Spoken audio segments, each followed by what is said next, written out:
favorite puzzle then for this game. No.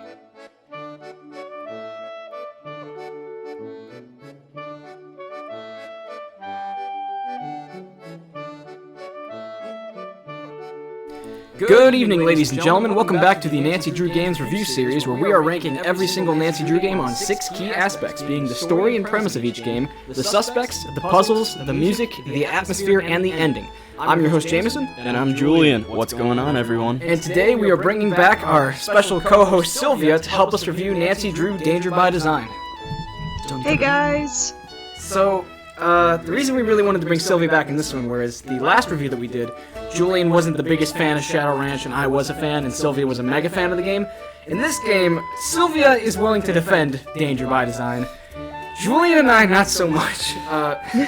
See, Sylvia is a really valuable asset because the reviews that she comes on, and we get a really nice dichotomy of reviews for the game because we want to make sure we don't have another, Scarlet Hand, where we're just both trashing the game. Right. We need to have someone in the game. If Jamie and I have similar reviews, we obviously just don't want to bash or praise the game straight for an hour. We'd love to get different opinions in here because that's what makes it so fun. We should also just clarify, Julian and I put off this review for a little bit because we hadn't played the game in such a long time. We had some trouble getting our hands on it. And we just played it this morning. We had to use a lot of spoilers, and Don't say that. We don't use any spoilers. No, of course we had to use spoilers. This game... Oh, come on, who doesn't use a spoiler for the T-puzzle? This game... No, you're lying. You're simply lying if you say you got through it cheat-free. Okay. I didn't know you just Googled that T-puzzle real sneaky, come on now. Yeah, just... Very good point. I'm gonna try to wait until we get the puzzles before I go off on this game. So, the premise of the game is that Nancy Drew is hired by some backers of an extravagant and kinda crazy fashion designer named Minette. Don't remember her last name. And she is being trusted with some pretty high-profile projects from a whole bunch of wealthy investors around the world. The key of which being that she's designing the dress that the First Lady is going to wear to the World Summit. And so, Minette has been acting extremely erratic, and a lot of her backers are worried about whether or not she's a safe investment. So Nancy's been put on the scene to pose as an intern and try to figure out what's going on with Minette and see if she's trustworthy. She started wearing a mask everywhere that she goes, and she's rooming with one of Minette's models, Jing Ling, who's just...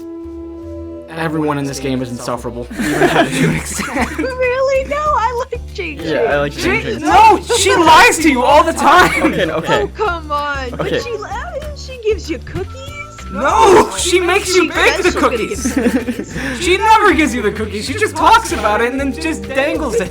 She makes you bake them. Yes, Okay. she does. We got premise out She of the made me way. spend $50 on a sprig of mint. Jesus. Oh, someone doesn't know how to haggle.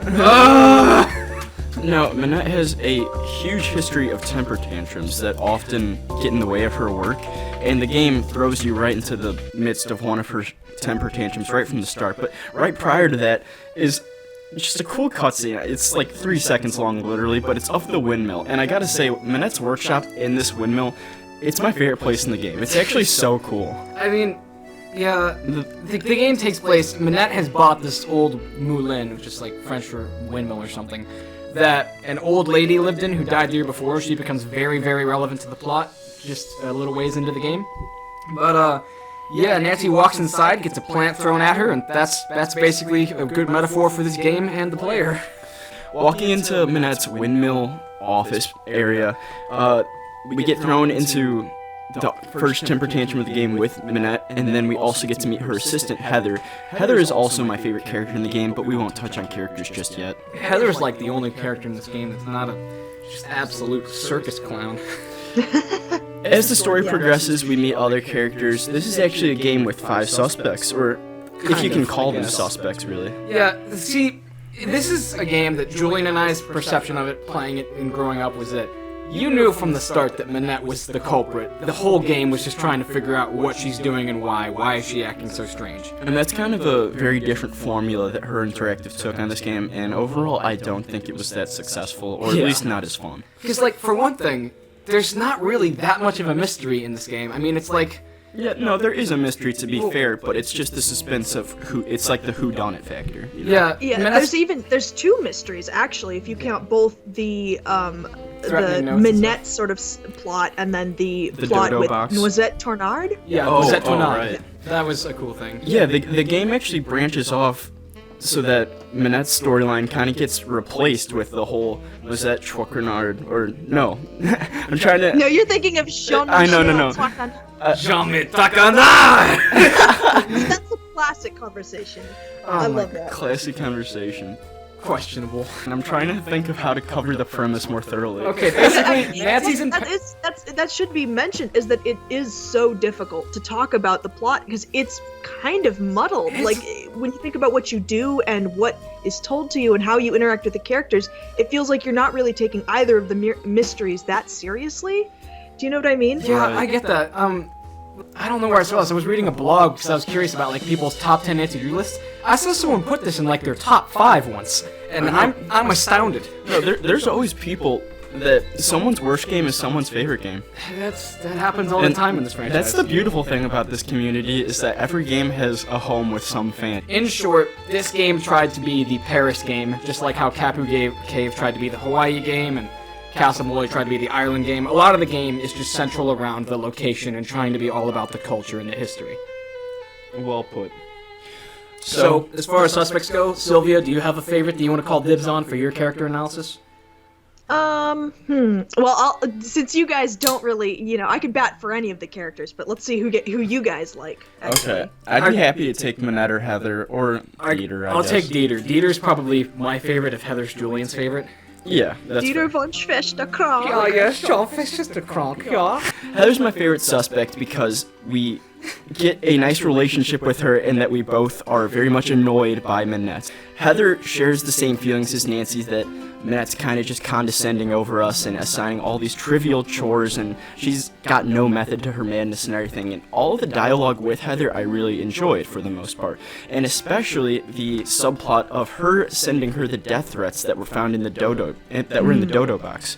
And Yeah, that was really cool to explore. And something I really like about this game is that her interactive gave us the option to rat on Heather, and that actually plays an outcome in how the game is played out from there on. Okay, Yeah, it affects like a picture in the final letter. Yeah, we just figured that out today too. Credit where credit is due. Is this the first and only game in the franchise that has an alternate ending? I think it might be. I think so, yeah. One that you can directly affect. I think that might be one of them. Yeah. Yeah. So that was really clever, and I liked Heather. I didn't turn her in, but I believe I have in the past playthroughs of this game. I have turned her in, and it's actually really sad because she ends up leaving. Yeah, and then she gives Nancy a call later on and says, well, Minette fired me, and it's because you tattled on me, and she says something like, oh yeah, and by the way, I was going to make you a model in the fashion runway show that Minette was doing, but not anymore. You'll be lucky if Minette even gets her couture project off the ground or whatever. That's another thing, is she's also a fashion designer, and we talk a little bit about her internship and prior work with Minette. In my opinion, she's way more talented than Minette actually is. That was just a nice little shine on her character. Yeah. But I think it's only fair that we talk about Minette now. Real quick, I'll give Sylvia Minette, because she's a pretty big character in the game. the most important argument. Poppy Dada is like the benevolent, chaotic, good artist in this franchise, and then Minette is just poopy doo-doo. She is like the dark version of Poppy Dada, just the dried-up heroin addict artist who's going nowhere. Here's how the wiki describes her. The wiki says that Minette is socially inept, high-strung, and temperamental, but above all, she is talented. And recently she's been receiving threatening notes from an anonymous writer. So there's a couple of possibilities for why she's feeling so stressed, you know, a couple of obvious possibilities, but none of them really would explain her truly bizarre behavior. And I mean bizarre. Like, speak, you know, not to get into the puzzles, but in the T puzzle, you know, she has this manual of, like, from her doctor, I guess, question mark? That says, you know, based on all these trivial little things, this is how you brew her tea, and if it's wrong, she'll instantly know, and her whole mojo is gonna be off. Like, this lady is all about the vibes, and hers are rancid. Man, very well said. How utterly rude. How utterly rude. There's literally a game over sequence in this game where if you let the phone ring more than 3 times, then Minette fires you for not answering the phone. I cannot make this stuff up. She's very temperamental. I think that's the key word here, is that she's just erratic. But I do enjoy the calmer conversations with her whenever she does decide to talk to Nancy. She really doesn't, Nancy doesn't really get to talk to her that much because she's pretending to be her assistant, which I feel kind of taints the investigation a little bit because we never really get to dig in deep to what makes Minette tick. She's just sort of this enigmatic tyrant that rules over the windmill, and if you are in there, you better watch out. Because she's trouble. That was very well said. Well said. I think I'll go ahead and get into Minette's ex then, Dieter von Schwesterkrank. He almost wins the award for most outlandish last name in this game, but I believe that is taken by none other than Jean-Michel Traquenard. But, Jean-Michel! Jean-Michel! I don't even know anymore, Sylvia. Cut me some slack. Dieter is a photographer. Everyone in this game is just an insecure artist of some sort. And whether they're a designer, a photographer, or a writer, like Jean-Michel Traquenard. But anyhow, Dieter's a photographer, and he recently broke up with, or got dumped by Minette by a message in his voicemail. Over phone, yeah. Absolute gamer moment. But, yeah, Dieter is, I think that he's one of the more rational people you can talk to in the game. I do like being able to gossip with him about how Minette's crazy and how Jean-Michel Traquenard is like a sociopath. Part of my problems with Dieter begin with the first time you go to talk to him, and he asks you to develop some photographs. That's getting into puzzles. Yeah, I feel like it just leaves a bad taste in your mouth about his character. It's definitely weird to be a photographer and ask some random assistant of the girl that you broke up with to develop your photos. It's not very logical. Okay, so Dieter, he has kind of just like an obnoxious German accent at times.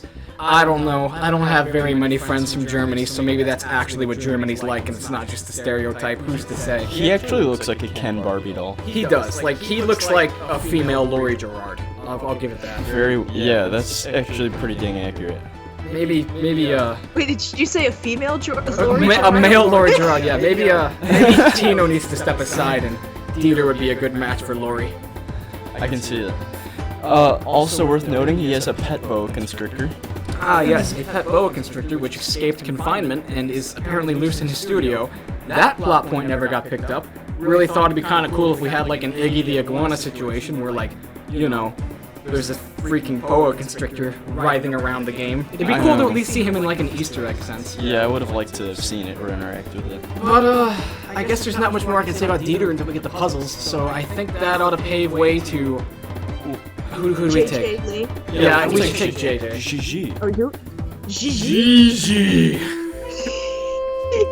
Ezel Mickey. Okay, so JJ is Nancy's roommate. Well, Jingjing is her name, and she's an Australian plus-sized model. And because Minette requires her to be a size 12, she's constantly eating chocolate chip cookies. She's really bubbly, outgoing. She plays hangman with you. She's very nice, but she's bitter because she got tricked into a contract with Minette, so she's having to stay in Paris for way longer than she anticipated. So she's a little bit miffed about not being able to go home. You can kind of sense that she has some sort of little resentments toward you in the first place, just being that you're like Minette's foot soldier throughout the entire game. I know, my favorite part about Gigi is her dialogue, in that she can lie to you at different points throughout the game, and you can totally call her lies, which is funny. She has this weird, bizarre philosophy about how, being a model means you also have to be an actress. And so I like to practice acting by just straight up lying to people like a sociopath every now and again. I've got like 5 friends who think I've actually won the lottery and I'm a millionaire. And she starts this off. You can go the entire game without knowing this, because if you say, oh yeah, I believe you, I believe that you lost your luggage, and then they paid you $100 in compensation, then sent you your luggage in 5 years and asked for the bill back with interest, then if you just believe her on everything she says, she never brings up the fact that, yeah, actually I'm just cold-bloodedly lying to you the entire time. Because Nancy has the choice maybe 2 or 3 times in the game to say, actually no, I don't believe you. And if you never say that, then she never fesses up to it. She's a little bit of a crazy model stereotype, but I did appreciate her interactive making like a plus-sized model character. That's like props to them. That's super, super rare in this sort of like fashion-y game. At the same time, this may have been one of the first just plus-size characters in general. Red Knot has entered the chat. As well as Emily Griffin. By the way, Emily Griffin makes a cameo in this game, which I had no idea about until last week. That was cool. In Manette's inbox on her email, Emily Griffin has an email that she sent to her where she just goes on like a complete nostalgia rant about how, oh, your designs are so pretty, they remind me of my fancy them thar bottles I've got at Moon Lake and stuff like that. And like, I couldn't believe my eyes. I was just like, there's no way this is the same Emily Griffin. Cites Moon Lake. Oh my god. Yeah, that was a cool little Easter. The whole, I think the main problem with characters, and we've still got one more character to get through in Jean-Mi, but all of the characters that we actually get to see and talk to feel flatter than like the like random throwaway characters that they just sort of added. Like Sunny June. Sunny June in this game, is so that's right. strong in this game. Mm-hmm. Yeah, Sunny's, yeah. Oh, Jane's games little Yeah, yeah. webpage. She, my girl became a web designer. Yeah. Game designer. That was Yay! a nice little wrap up on her character, though. I think that a good compliment I can give to this game, something positive I can actually say about it, is that this is like a Nancy Drew fan kind of game, because there are like callbacks to like 2 or 3 different games. You have Emily's letter from Ghost Dogs, you have Jane Penvillen's little online games thing, which by the way, Jane kind of sucks at designing games. She does like a Candy Crush, but it's in black and white. I don't know what the whole deal is with that, but I'm really, really bad at recognizing faces. It's black and white. Match? Yeah, the model match. I could not stand that. And also, Jeff Akers is on the model match. Jeff Akers' face is in the model match. Brady Armstrong's in there, and I can understand that because she has a crush on them. What is she doing with pictures of Jeff Akers, though? Hey, maybe he became a model after Moon Lake. Otherwise, you've got a ton of callbacks to Secret of the Scarlet Hand. I love in Sonny's notebook full of doodles, which is just like his calling card that he leaves at every single job he's gone and screwed up. He has like a sketch of Jean-Mi, and he goes, his medallion's blinding. It's like Taylor Sinclair all over again. Oh yeah, his tie. Yeah. There's even another. I'm trying to remember it now. Oh yeah. It was. Didn't we make like an outfit mood board for Prudence Rutherford's like cruise, where she wears like the bunny mask and all of that? Like, peak puzzle design. I loved it. I loved the idea of thinking of some like little old lady wearing whatever was Bunny on ears. whatever Yeah. was correct. That was a crazy one. I remember when we first did that puzzle the first time, it's just like, oh, look at that. A bunny mask is one of the options. That's probably just one of the funny things they put in there. And then you get to the second design, it's just like, oh my god. Prudence Rutherford is actually going to dress up like the Easter Bunny just as an everyday thing. Go ahead, I've got some more things I Jean-Michel can say. Traquenard is a columnist for Glam Glam magazine. Horrible. And he's apparently a very critical voice when it comes to fashion. So a lot of people are just scared stiff of the guy. They're really afraid that he's gonna, write something mean about them. So he always gets what he wants, basically. And he's So when we talk to him, yeah, he's very insufferable. He sounds like the sort of guy that I just described. absolute egomaniac. And I just want to say that I've seen a fair share of novice character designs in my time, and that's not even like slighting these games. I think it was intentional. This man is the most ugliest gutter slug of a character we've had in any game. No, that's basically his whole character. He's just kind of a jerk. He's a jerk who writes about fashion, and that's why he's relevant. He has makes like you do some chores. He has like 2 or 3 different lines where it's just him talking about how Nancy sucks at speaking French. He's like, please, I do not wish to have my native tongue butchered while I eat. And it's so annoying when he just calls Heather McKay Ezer McKee. Remarkable. How you say it? Remarkable. For the longest time, I forgot he was even a character because I was under the impression this game just had 4 suspects, but nope, sure enough, this man is real, and he keeps me up at night. He's not even very fashionable. He's got the medallion, and he's got like a green vest. I'm not even kidding. This man is wearing 3D glasses. I don't know how else to rationalize it, but he's wearing 3D glasses. He's got a really interesting character design. Okay, it's time for puzzles. Oh boy. This game throws the worst puzzles in the franchise at you right off the rip. Especially the T puzzle, because I try to think if I'm a new player, right, I just start off my first Nancy Drew game, and then I get this T puzzle thrown at me. This horrible puzzle. I would not find the solution, and I'd drop the game and the entire series in general. The puzzles in this game leave such a bad taste in the player's mouth. Before you can talk to Minette about literally anything, she says, I need you to make me some tea, specially brewed from that little, like, $4,000 custom-made tea stand that I have over there with, like, every single root and herb known in existence. And there's this little manual that's made by my therapist or something. The instructions on this thing are absurd. There's this giant bold-faced note on the front page that says, note, anybody drinking this tea but Minette could be catastrophic in results, like she's drinking absolute radioactive sludge or something. And the instructions for this puzzle are just so insane. It's stuff like, if Minette has had a temper tantrum in the last 7 days and claims that her favorite color is blue, then exclude all herbs from the Fenellery family or something. It's... Oh my god. It makes no sense at all. And it's so It seems like a confusing. senior puzzle. like a logic puzzle, kind No, of. but my big thing is that a lot of the things contradict themselves Yeah, you about don't- what herbs you're supposed to throw in. You don't know what has superiority. Like, it'll say something like, oh, if this thing has a potency of 7 or higher on a scale, then throw that in. And then it'll also say something like, oh, if her favorite number of the day is an odd number, then go ahead and exclude everything from the Gaviform family. And then you get something from the Gaviform family with, like, potency 22, and you don't know if you're supposed to leave it or not. It's a mess, honestly, that entire puzzle.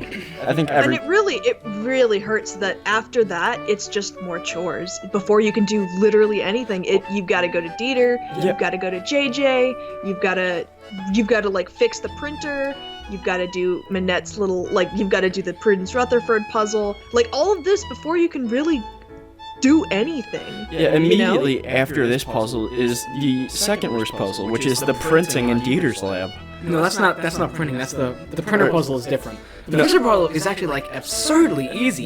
Developing prints. Yeah, the developing prints in Dieter's place. This is one of the most needlessly difficult puzzles in Nancy Drew history. Like, if you thought that the chemistry puzzle with the constant explosions at the end of Castle Malloy was bad, this is like that, but just... This game is like the buffer It's that like just that, keeps... but you can't see. Yeah, this game is the buffer that keeps out as many new players to the franchise as possible. I shudder to think of 2006, when people gave this franchise a try by playing their new game, and this is what they got.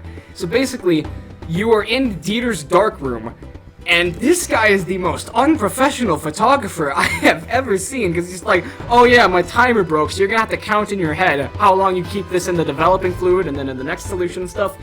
And the thing is, you know, if anyone's ever taken a photography class with, like, classic film prints, you know that you have to be in a dark room and you can't have anything exposed to lights or it ruins the picture.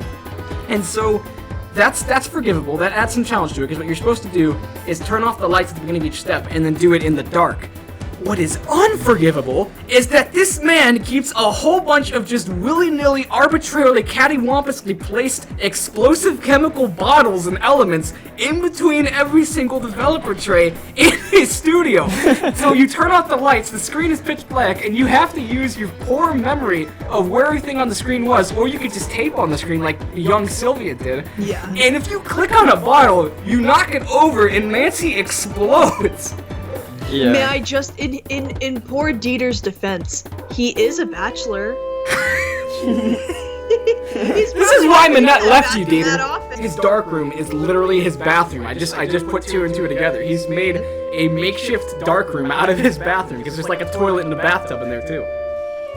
So do you guys have a favorite puzzle then for this game? No. We've covered two. Oh, I like the Dodo Box puzzle. Okay, yeah, the Dodo Box is cool. That was like the Coyote game puzzle from Shadow Ranch, except they made it look cooler. It was redesigned really well. I think it was clever. I don't know. And if you want to count it as a puzzle, I loved bartering with all the vendors. That was a really unique touch. Okay, yeah. We haven't even touched on that at all. Sylvia, do you want to explain how that works at Pont Neuf? Well, no. Let's. I want to hear what everyone's favorite puzzle is. Oh, okay. How this is her favorite puzzle, maybe? I don't know. It's just...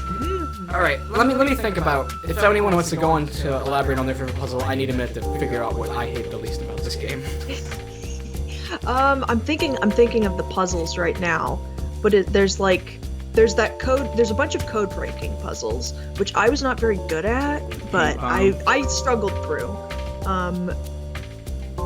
Does the underground tunnels, those aren't really a puzzle, right? No, it's just like a maze. Yeah. I don't know, the paint bomb was an interesting puzzle, but kind of lack of instruction for that one as well.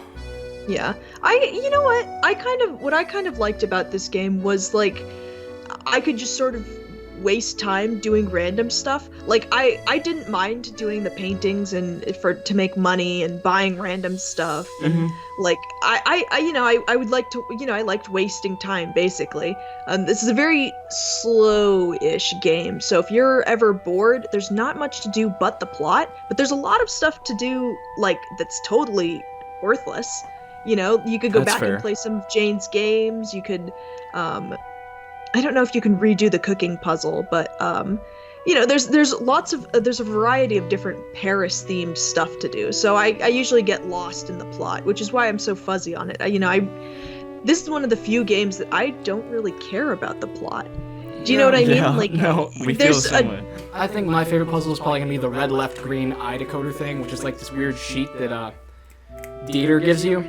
Because it turns out that Dieter's great uncle, Hans von Schwesterkrank, was a German soldier in World War II who apparently conspired with Noisette Tonade, who was a spy. Let me think. She was like a German code breaker, but she was secretly a French rebellion fighter, and her whole scheme was that she stole a whole bunch of stained glass paintings and other artifacts from French churches because she was worried that they would be destroyed or plundered by the Nazis during the war when Paris got seized. And she hid them underneath her windmill, which is what you find in the end game. And, man, like, it's a cool sequence of events, but then, like, what happens is people find out that she became romantically involved with Hans, who was Dieter's Nazi great-uncle, and so they accused her of being, like, a collaborator with the Nazis, and so she faced so much public persecution about that she grew bitter about the whole thing, and after the war she went through the public press ringer, and everyone hated her and thought that she was like a privateer, and so she just held her tongue to get back at them and never told anyone what she did with the paintings that she allegedly stole and stuff like that until you solve the puzzle in the end game. And so yeah, I like that storyline 1,000 times more than Manette's. Yeah, we'll get into what Manette's whole scheme is in the end game, but otherwise my favorite puzzle would just be solving one of the codes that you get from her. That you get from Dieter, which his great uncle passed down to him, which is just a series of eyes, and you're supposed to put a cipher sheet over it and then click every red eye that's facing to the left and then every green eye, and it spells out like a certain year that you're supposed to use for a combination. That was a cool puzzle, yeah. Yeah, but man, this game had no chill when it came to puzzles. That's there's a very big divide between, like, making parfait in the cafe, which is a really fun, cute puzzle, and then having to do I remember one of the codes was like this really long code, and you had to like shift stuff around. Do you know what I'm talking about? Yes, we like do. the really big one. That was really hard. I I'm just not used that Game smart, Game Boomers for that. That's fair. I think that one of the best things that can sum up this game is one of our subscribers, Chromie, commented on the last video, or our last Train to Blue Moon Canyon review, says, "This one has been my favorite when I replay the series too. I have absolutely no idea how the franchise went from Last Train immediately to Danger by Design." And I was thinking about that, maybe that's partially the reason why we don't like it as much, is it just followed an amazing game that's quite frankly hard to top. I mean, growing up, we never played them in order, so... Well, I know, that's true. But it kind of feels like an insult, how could her interactive crumble that quickly? Well, her was on a 6-month release cycle, so these games were released like 6 months apart. So they were probably juggling both at the same time. And what I'm going to speculate, complete speculation, is that maybe they put the extra polish time into Blue Moon Canyon, and they ended up not having enough time to make. I feel like the game has a really good base, but it just needed a little more smoothing around the corners. So a little sandpaper, a little rub would have been fine, but I feel like they just spent their extra time on Blue Moon Canyon, making that, like, really, really good. Dude, if that's the case, then I'm gonna call that out right now. They definitely used Laurie Gerard's model as a base for Dieter. Honestly, though, Might. that's totally true. It's very possible. That's a good theory, Sylvia, and I could totally see that being true. I'm feeling a little bit less nuclear, so I think it's time we move on to music. We've chewed out the puzzles enough. I often praise the music for every Nancy Drew game we've covered thus far, but I can't do the same for this game, because this game, a lot of the tracks come up short in my opinion. There's one or two that I like, and thankfully those are played the most, but that also leads to kind of like the repetitiveness and makes me not like them as much. I don't know, and I'm blanking on the track names right now. I think my favorite one might be called Paris, but other than that, the music in this game is really repetitive, it's really slow.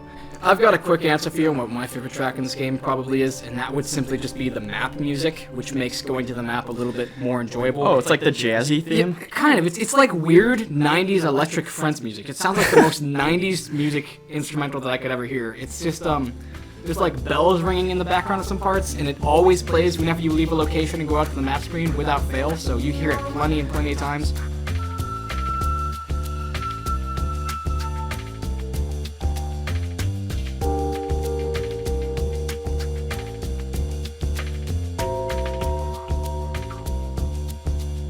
I think it's decent. I also really like the Wistful track.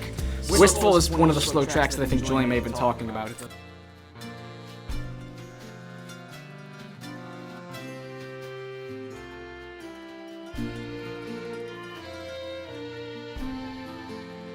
And that's definitely my favorite one, and I think it's also the one that plays the most, so Okay, yeah. maybe that's a good thing, I'm not sure, but These games, I mean, again, these games rarely ever have bad music. I even think that the suspicious and like sneaky theme in this game, whenever you go into like the secret passageways or the tunnels, is kind of creepy. It's like a really distant accordion or something. We'll play a bit of that right here.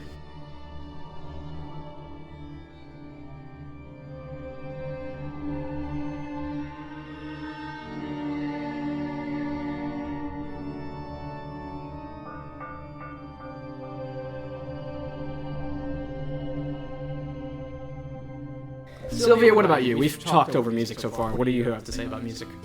These games are really good for having music that you don't really think about, that you can just solve puzzles to. So I remember, I liked more than anything, I liked hearing the chatter in the background. Yeah. Like when you would walk around the park and you'd sort of hear someone call out. definitely. I noticed that there's a lot of that Vent. too in Phantom of Venice, where you hear people speaking in Italian in the background. Yeah. Well- It's really interesting because if you were reading the book, you can actually make out some of what they're saying. The park is my favorite place in the game. No, I didn't say that. I said the windmill's my favorite place in the game. But the park is a lot of fun to explore and just hear everyone's opinions on. Because Yeah. if we're going to move on to atmosphere, which is next, music, there's not much to say, I honestly. think that it's fair to point out Kevin Mante, I'm always butchering your last name, I think. He's always giving it his all in this franchise, and I think he did an exceptional job with this game too. I just feel like some of the other parts of it fell apart. Not much of a danger track either, or a redeemable one at least, but... Yeah, the danger track is just kind of... Nah. God, the ending to this game is just so... Oh, well, wait. So, that being said, wrapping up music all in all, it's a very mediocre music game with some redeemable tracks in our opinions, but I mean, let's get on to atmosphere, because I mean, this is a very exotic Nancy Drew. We're in Paris of all places. There's some cool places. So, what's everyone's favorite here? I'm gonna let you guys go first, because I'm not a big fan of this game's atmosphere. So, okay, then I'm gonna go first and cover my favorite place, which is Minette's Windmill office. I think it's a really unique office space. Imagine if this game actually just had an office building for Minette's place. Oh my god. This game would be so much worse. The windmill is really unique. I like the circular little space that Minette's idea goes off Yeah. of, that it helps her energy or whatever. Minette's other pseudoscience therapy thing is that, working in a quasi-round environment with smooth curves and everything and curvatures will help me be more productive and creative. And there's like... To be fair, she follows it up by asking you to get round stuff. Right. So, That's a she's, little this puzzle. is a That was a neat puzzle. I'm okay with that one, because it gives you an incentive. Also, Minette just gave you like 200 euros just on the house, so I'm not complaining there. And part of what goes on with my favoritism towards Minette's workspace here is the clever little cutscene that plays when you open the secret passageway in the endgame. you get the windmill to start churning, and we get the outside little view of the place. Something that always confused me is that every single cutscene that shows Minette's windmill, it's a very dark, gloomy day, and then once you get to the park, it's all sunny, and it's really nice. They're extremely close places too. It doesn't make any sense. But I think that the game was doing an excellent job when they showed like the cool weather vane with the neon green M sign from Minette's House of Design at the beginning, Right, and then that- again at the end. Why didn't they keep that? They could have had it so every time you go back to Abscesses, or how you pronounce it, which is where Minette's place is, it shows you that screen instead of just like a boring blue door. yeah, that would have been cooler art to use than the door. And while the windmill itself is pretty cool, it's important to note that like Heather McKay's office, which is also your office, and the entranceway and the waiting room is just super lame. There's nothing in there but like a printer, Sunny June's notes. Right. It's just a room dedicated to chores and other puzzles. Minette gets the cool real estate. Yeah. So, Sylvia, what's your favorite place in the game? I would say either the park or I did kind of like Dieter's apartment, just a little bit. Okay. Oh, I like his fish just tank. I like his yeah. his I wooden liked- panels and Isn't everything. there like a secret passageway in there? There that is, you yeah. crawl There's a puzzle around? built into That the was a wall. decent puzzle. I like that one with the little clocks, and you like it was a timed puzzle where you had to get them in the right order, so you needed to like do it 5 times before you figured out how to do it most efficiently. That was neat. Yeah. But anything else to say on that before I give my spiel? I will say that I loved just walking around the park, and I liked how they added in that little cutscene where Dieter comes to the park, and then he's, then you're like, oh, what's this guy up to? Yeah. That was a nice, almost a saving touch, because without that, the game would have been really, really flat. This is like the one time where characters go somewhere where Are you mobile. don't. Yeah, where they go somewhere new. And I've mentioned that before, not that it's a big deal, but it always just adds a little bit more to the game when a character is just in a place other than their regular totally. spot, There's Henry Totally. I Bollea, mean, his think parents' about character. Train to Blue Moon Canyon. All of those characters are stuck on a train for most of the game, but as soon as they stop moving, everyone's off doing their own thing. Lori and Tino and Gray are going up a mountain. Charlene never moves, but we still stand. We still stand her. We stand surely, yeah. Yeah, Okay, let's- Jamie, favorite place in the game? I just want to say that for a lot of these European games, Phantom of Venice, Danger by Design, Silent Spy, they always try to go for this little gimmick of like, hey, it's cool because we're just in like a iconic city. Hey, look, we're in Venice. Hey, look, we're in Glasgow. Hey, look, we're in Paris. If you don't really have much of an interest in these places, then the gimmick of the environment being a cool, popular city with a bunch of history is just kind of lost on you from the start. I mean, like, I give a pass to Castle Malloy because that one was a lot more creative. It wasn't like, making it, oh, this is the city of wherever you are in Ireland. It's just like, whoa, check out this cool ruined castle and explore the bog and the moor and stuff, even though that game has plenty of other problems. But, yeah, I mean, when it boils down to it, it's like just 5 locations you can go to. I feel like a lot of them were super underused. The park was pretty cool. I love all the wacky little vendors that you can play with. There's The Catacombs are cool. the Catacombs were so underused. The Catacombs are one room, and then you go into a puzzle that leads you into the sewers. I liked the game over sequence with the police. Yeah. That's cool. That was just a little intense. We didn't actually get caught by them, so I don't know what it was like. But basically, that dude, Zoo, who is like the spelunker or urban explorer, whatever you call him, you give him a call at one point. He gives you this weird puzzle where he needs you to like trick JJ into giving him her autograph. And it's like, I feel like it's the entire reason why they put the whole hangman thing in this game. It's just so they could say, wow, isn't that clever? You tricked this person into giving them your autograph by playing hangman and just guessing all the letters that say, Zoo, my love, Jing Jing. And at the same time, it's just so nonsensical because, like, who wants an autograph that's not in cursive? That could be, you can't even prove that that was them. No authenticator could prove that. Who wants an autograph on a hangman piece of paper? Like, how would you feel if Nancy just gives you the piece of paper and there's a little hangman on the side? Like, what, if you got bored? I think she ripped it off that side, so it's just like, hey, here's a ripped scrap of paper with this person's name on it and your name too, so that's kind of cool, I guess. Please tell me how to get into the Catacombs now. But, yeah, I feel like the cafe was really, really dumb because there's literally 2 screens at the cafe if you don't count the parfait puzzle. The first screen is the cafe doors, and the second screen has the ugly gutter slug Jean-Mi. So, Yeah. cafe was mega underused. Underused location. But I did like the food. I did like making. Does The parfait was fun. Jean-Mi, does he buy you food always, or does he just buy you the one? He buys you the one, and then he's just like, of course you may order something, but you will pay for it. Ah, what a scumbag! What no. a scumbag! Yeah. And I like that you order a steak, but it's just the burger without the bun. And like, un hash un palma frites. And it's just like, yeah, as you Americans would call it, a hamburger. Oh, but Cheeseburger. we stan a scamming Nancy, and this is what I loved. Getting the ice cream, like making Jean-Mi buy it for me as the first one, and then taking the mint sprig. I love Nancy's little. I think I'm gonna save this for later, and then you don't have to spend 50 euros on the bushel at the market. Yeah. Fun fact. That's we ended up doing both because we are an absolute scrub lord at this game. Man. One last thing that I want to say to give a compliment to this game on Atmosphere is that they rendered a couple of extra character models, even if you never see their faces, being Marshawn, Malika, and whatever the last lady's name was, the vendors at the park. And they all have their own voice actors. I like Marshawn the most, mainly it's just because he gives you money for painting stuff, but he's a fun guy.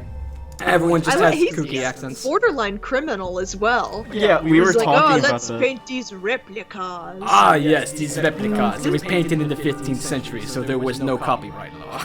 Yeah. One of the vendors, her dialogue is, anything you need, I have. And she only has like a rubber duck. I mean, she only has like a rubber shark, like a baby head, and then like a pan or something. One last thing that was kind of cool that just kind of goes in the callbacks to previous games was that a lot of the extra items on the tables were callbacks to previous games, like the ghostly hand from the deep from Haunted Carousel. The baby head was actually from the attic in A Message in a Haunted Mansion. Mm-hmm. Otherwise, I think we're done talking about Atmosphere. It's time for the ending, everyone. So, Okay, so let's take the ending in order. well, of I this. will. When I think of the ending, I think of 2 different stories. There's the cool historical part of this game with the stained glass windows and everything.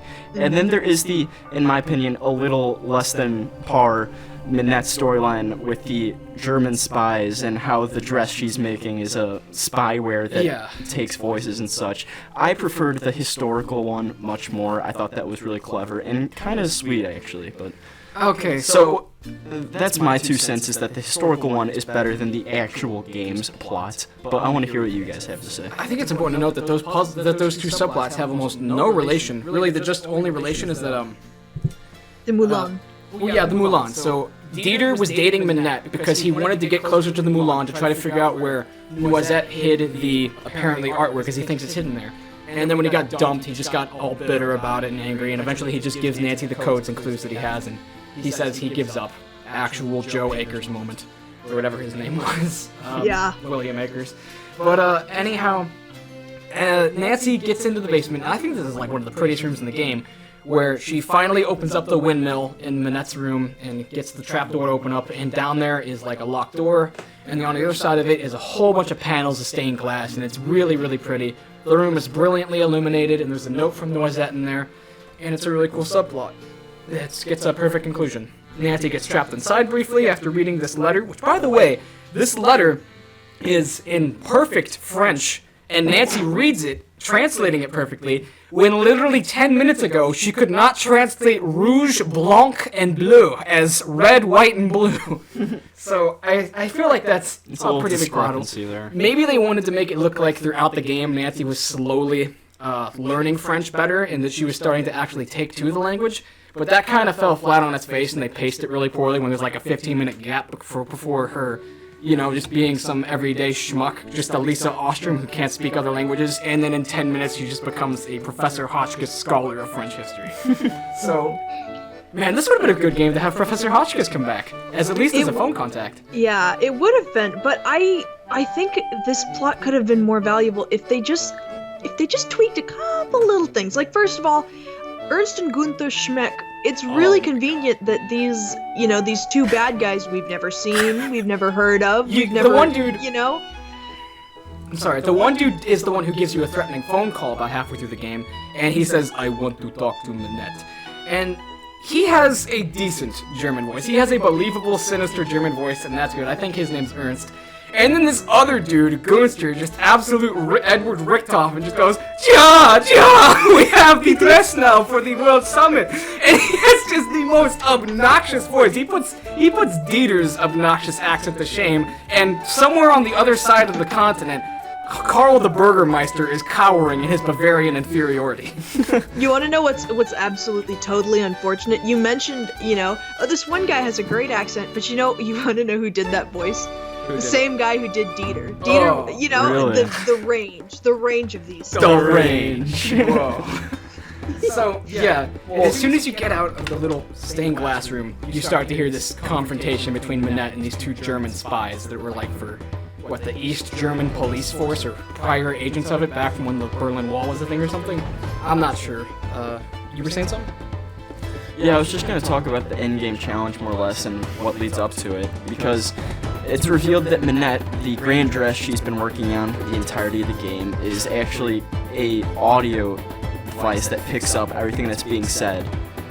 She wants the First Lady to wear it to the World Summit. And she's been commissioned by these German spies who want to spy on America. And apparently it'll pick up anything that's said within 10 meters of the wearer. So that's kind of clever. I don't understand. The only thing that hints that was what the dress actually was Nancy says. She just has one line of dialogue that says, "This dress's fabric is so weird. It's so soft yet so metallic at the same time." Yeah. And that was the one point of reference hinting that there was something more that meets the eye to this dress. By the way, Minette's sole motivation for doing this is just money. Money, yeah.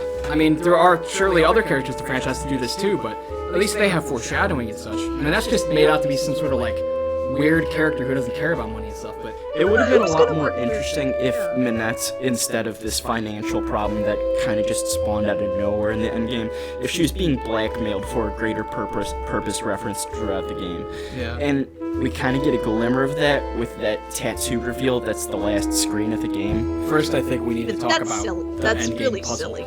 That was, yeah. Now, the puzzle, this is the most ridiculous endgame challenge, I think. Even more ridiculous than the colorful lizards and the magnet that points to them in the previous game. Nancy comes out of the trapdoor and she starts creeping around the moulin, and then Minette sees her and she goes, "Hey, you just heard everything that I just said, didn't you? Oh, where were you hiding? Were you hiding under the floor?" And she says something corny like, "I'm about to knock your block off, sister." And then Minette just assumes this fighting stance in Ichido, which is apparently a black belt in. I don't even know if Ichido is a real martial art, but oh my god. There's then Nancy and Minette both get health bars. This might be the only confrontation in any game where it's a boss fight and Nancy actually fights the culprit.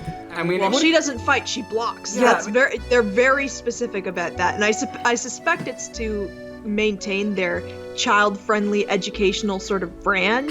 Yeah. Especially mentioning that the title is called Danger by Design, but it's based off a book that's called Death by Design. That's true. So they've definitely done a little bit of make it a little nicer for the parents. Oh but my gosh, it's a little bit silly. You have to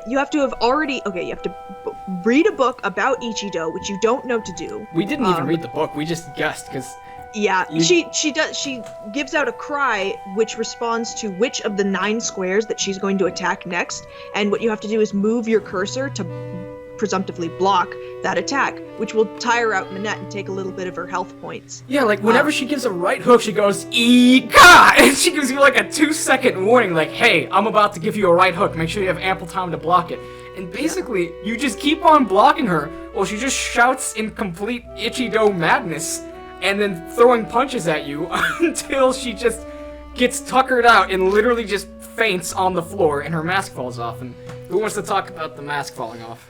Sure, so after the mask comes off, we see this really just out-of-character tattoo on her face. And that's the whole point, is that I think it was just this grand mistake that she's extremely ashamed of, that she feels she needs to cover her face. Which, fine, I get it, it's not the worst reason for a mask, but it just felt so random, you know? She had a story prepared for it and everything. You ask her about halfway through the game about why do you have this mask on your face? And he says like, oh, because I'm here to tell people that people need to stop worrying about the face and what the person is wearing, and that it's all about my dresses, Nancy. Also, I have an alien tattoo on my face. Which is something interesting. It almost feels like there's a sixth character that's missing from this whole equation that ties everything together. You know who I think it is? Sonny. Yes, I think it's Sonny. Sonny made a bet with her. She lost and she had to get an alien tattoo on her face. I swear to God, it had to have been Sonny. It's so horrible that we don't even get an explanation for this random tattoo. We presume that it's Sonny. We assume that it's Sonny, but we don't know. You know, I mean that kind of gets. Yeah. It was just sort Jamila. of gets dropped. Yeah, there really deserves to be another character. Maybe they could have just scrapped Jean-Mi and made an actual culprit that we could catch, because there's absolutely no way that Nancy could have solved this mystery at any point except for at the end of the game. This, you know, it's just unlogical. It's an honest attempt. It's a really good attempt, but it's just not quite there yet. I feel like they could have. There's so many critiques I can make about this. Like Julian was saying, if they made it so she was being blackmailed and she didn't actually want to go through with this, that would have made her character like on par with like May Perry from Midnight in Salem, where she's just backed into a wall and she's all hostile from everybody. I thought that could have made Minette one of my favorite characters in the franchise if she was like being blackmailed the whole way through. Now, if I had one word to describe this game, it would be illogical, because nothing makes sense. You know, maybe she needed the money for tattoo removal or something. Plastic surgery. But even then, she's already got funding. She might as well just complete her spring collection and bring in more money for the summer collection. Do you know what I mean? If the first lady is personally commissioning you to make her wardrobe, you have bank. Yeah, there's so many things that Minette doesn't consider. It's just ridiculous. There's a total lack of logic in this game's plot. I feel like the dress concept could have just been, the whole dress could have been removed and it wouldn't have made a difference. You know, they tried to balance two mysteries and they just fumbled one of them. Well, if they scrapped the whole like, oh, first lady, like maybe that dress is just a part of her spring collection. You know, maybe that she's just working on one. You know, she's just working, and she's stressed. And if they'd put that extra polish into making the historical mystery better, you know, make Dieter more fleshed out. He's a key player here. You know, maybe he has some knowledge that you don't, but he doesn't. Nancy solves everything, because Nancy only needs a couple of things and nothing else, because no one else matters. I don't know. Yeah. Yeah. So to conclude this game, Her Interactive tried too hard to balance two mysteries, and ultimately, it's like the old saying, Jack of all trades, master of none. Sure, yeah, I was going to use a little profanity, but I'm refraining from that. I was gonna say that's a good way to sum up this game. No, yeah. I think it's still an enjoyable experience if you're a fan of the Nancy Drew games and you've played a bunch of other games and you know all the culprits, you know all the plot lines and all that stuff. Give this game a try. You know, you might enjoy all the callbacks and just sort of wasting time lounging around in Paris, you know. You might enjoy the simpler, there's multiple cooking games in here. You order food, you make money, you paint. It's a very relaxed, not a high stakes mystery at all. This is not a game you should go in for if you're looking for a good mystery, but this is a game that you should play if you're looking for a little bit of fun. Just a little. I think we're finally ready to get into the final statements and review of this game. Let me just break down our scale real quick. We go A through F, and we don't like to use numbers like 1 through 10 because some Nancy Drew games are different on paper than they are in practice. So we just kind of like to give them a letter grade, and if it's an exceptional game, then it belongs in the S tier above everything else. Who wants to go first? I can give this game a rating. Okay, so in my all-wise and knowing decisions, I have decided to give this game a low B or high C. Okay. It's still an enjoyable game, but it is by far not the best, but definitely not the worst this series has had to show. If you're a fan of the series, pick it up, give it a try. There's lots of fun little Easter eggs and stuff from other games that you can enjoy as you're playing through Paris. But if you're a new player, skip this one. Hard pass on this one until you've played at least 10. That's my honest prescription. You aren't ready for this one unless you're thoroughly aware of the logic of Nancy Drew. Okay, I'll take the next rating. After much personal deliberation, I think this game is worthy of a D. I know, this is my lowest rated game. It doesn't sit right with me. Both plots feel a little unfinished, and all in all, the game felt rushed. It does have its moments where there's fun in the game, albeit very scarce moments, but I mean, it's one of those games, at the end of the day, I sit down and I don't have fun playing this game, so Okay. taking that into account, this is a D game to me. Sylvia said that when it comes to this game, if you are a new player, don't play it. Play at least 10 games and then maybe try this one because it's difficult off the rip. I have played every single game but Stay Tuned for Danger and the original Secrets Can Kill, and I've beaten most of them. If I haven't, then I've cheated my way to beat most of them. I bought this game in a double dare pack with Kapu Cave last year because these were two that we used to get from the library. Boy, when we were two kids. stinkers in a pack. Wow. Yeah. It was like $3, but Yup. yeah. I popped this one in, and I was kind of excited because it almost felt new because I'd never played anything. I spent 30 minutes trying to figure out why it wouldn't accept Boo Gem for the T puzzle, and then I needed a spoiler. And when a Nancy Drew game makes you need a spoiler on the very first puzzle to progress, it just takes away all heart of feeling like you're having a redeeming or fun experience playing this game. There is very little stopping me from giving this game an F. I'm not even kidding when I say that. Okay, But- wait. Let me give it a case. Okay, so this game is actually. Give me a second. Hold on. I'm gonna mute. She's getting out her papers. So this game is really fun if you're into the idea of being a fashion designer's assistant in Paris and you get to do all this fun stuff. If you're interested in the premise of Nancy going undercover, you might like the game because it is very assistant-y. You get a lot of assistant jobs, and if that's what you're looking for, like, no, when I was like 10, I loved this game. I loved playing this game. I loved wasting time. I loved painting the little pictures. Like, for a 10-year-old, this was gameplay. But it's not. The parents might be a little bored on this one.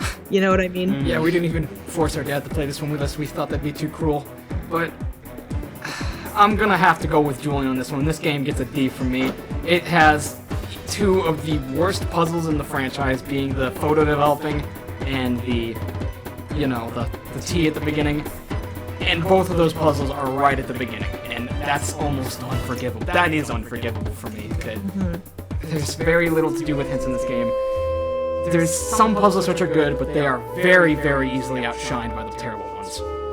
And the characters are a little bit flat too. Yes. I know I'm trying to save this game, but let's not forget the characters, except for like Heather and that's just about it. I think Heather's the only well-rounded, even realistic character. Dieter is like halfway there. Dieter's like 75% of a real character. He's almost there. I hate like half the characters. I hate lots of the dialogue. Some of the puzzles are just so insufferable. This game is insufferable to me. And I am a huge fan of this franchise. Everyone is probably aware of that by now from just everything that we've been doing on this channel. I can't give it anything better than a D. That's just me. Well, there you have it, folks. Any other closing remarks before I do the outro? Third Sandstorm starts playing. That sums it up well, in my opinion.